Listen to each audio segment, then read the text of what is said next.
Santutxo recited this entire poem to me once on his terrace. I don't speak Basque, but I love the way it sounds, especially in his warm, slightly scratchy, incredibly intimate voice. That night the moon was almost full, and Santutxo's place has a beautiful view of the city.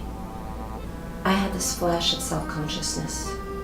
I was in Donostia, alone in the moonlight, in the arms of the Arano Belza, who was reciting the poetry of Etxeberria into my ear as he pressed his heart-on up against my body. He smelled faintly of sweat. How many thousands, how many hundreds of thousands of women and men had dreamt about a scene like this with him? How did I come to find myself here? But before I tell you that story, I probably need to tell you how Santutxo came to find himself here. That is, there, in his lair, alienated from both the state and from the revolutionary cause to which he'd committed so many years, so much blood, so much heartache, so much poetry. It may surprise you to learn that Santutxo didn't grow up speaking Basque, but his father was a man of letters, and he collected, analyzed, and translated early Basque documents. As a young kid, Santutxo couldn't be bothered, but when he was 10 years old, everything changed. It was 1961, and the ETA had been in covert existence for 2 years. Some of the founders were former students of Santutxo's father. Of course, as a family man, he wasn't directly involved in any actions. He had no advanced knowledge, Santutxo's sure of this, of that attempt to derail the train full of Civil War veterans. Perhaps you know, this was the ETA's first major operation, and it failed. That didn't stop the police from raiding Santutxo's house and taking his father in for interrogation. He came home missing 4 teeth. What's worse, they confiscated and destroyed a valuable 17th century manuscript he'd been keeping under his bed. Is it really so surprising that 7 years later, Santutxo's cell carried out the murder of Melitón Manzanas? Not even his family knew. Despite everything that had happened, Santutxo's parents remained doubtful regarding the strategy of violent intervention. For 5 years, Santutxo kept up the appropriate bookish profile, acquiring his licenciatura in philosophy. He met Amets, no surprise, in a seminar on Marx, and they became lovers. When the shit hit the fan in '73, they fled together to Mexico City. She had an uncle there who was willing to help them out. Santutxo enrolled in the doctoral program at UNAM. Amets did too, but she dropped out after the second week with debilitating nausea.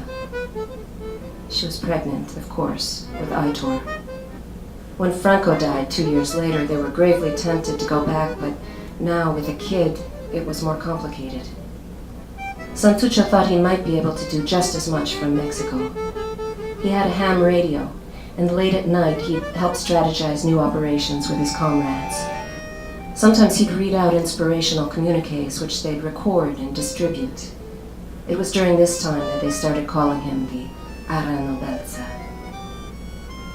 When he finished his degree at UNAM, Santutxo was invited to stay on as a lecturer, and it was in his first course that he met the young student on whom he would have such a profound impact.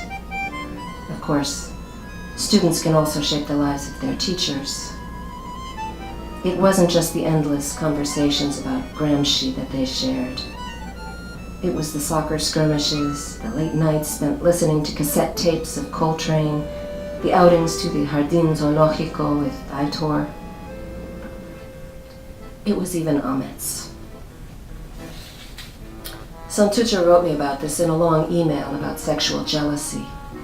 He claimed he'd never felt it, or rarely. I told you, his gender politics were excellent, but I'm not sure you could attribute this attitude entirely to his politics. He was, he explained, constitutionally monogamous, despite his fundamental rejection of the model of the bourgeois marriage, which historically had enslaved women. But he had no desire to constrain the desires or pleasures of any woman. He and Amets lived together in an almost embarrassingly tranquil pattern of a affectionate and satisfying faithful nightly coitus for 12 years. Ahmet's had the occasional romp with a friend, but it was more to affirm her political passions than anything else. I mean her sexual politics, but there was also the erotic draw of rebellion. Of course.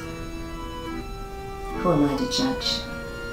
God knows I would have slept with the future subcomandante insurgente.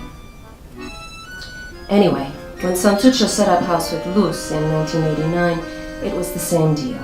14 years of almost exclusively simple, happy, dedicated one-on-one sex. Not to say that he and I ever had that kind of arrangement. When our preoccupation with each other started to feel uncomfortably binding, we'd shake it off by sleeping with somebody else. We were always feeling each other out, sniffing at each other like nervous dogs, getting close to something and then recoiling. Obviously, there were certain risks for me, from the Spanish authorities, the ETA, and of course there was that incident with Luz. Maybe the stakes for him were even higher. I was used to a fairly rapid rotation, but when Santutxo chose a partner, he had a tendency to stick. If he made a decision, he was going to have to live with it. Cautious. We were lovers, but not committed. I keep wondering what verb tense to use.